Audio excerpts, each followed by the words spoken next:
ताकि गरीबी से उभर सके, एक मौका जो है उन लोगों को जो है मिल सके। तो हम ज्यादा कुछ नहीं करेंगे, लेकिन भाजपा वाला लोग जिसको सामाजिक न्याय का क नहीं पता है, कुछ लोग वही हम लोगों को पढ़ा रहे कि सामाजिक न्याय क्या होता है।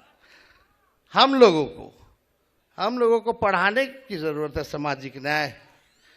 कितना लोग अपना झेलता है।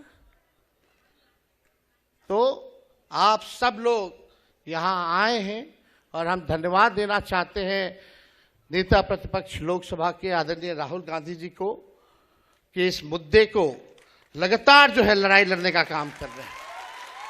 2019 में हम लोगों ने यात्रा निकाला था, 2019 में चुनाव से पहले राष्ट्रीय जनता दल ने। क्या यात्रा था? संविधान बचाओ, आरक्षण बढ़ाओ।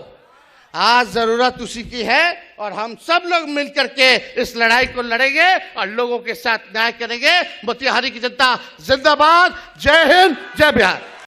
अगर आप ये वीडियो YouTube पर देख रहे हैं तो हमारे चैनल को सब्सक्राइब कर बेल आइकन दबाएं और Facebook पर देख रहे हैं तो हमारे पेज को लाइक करें।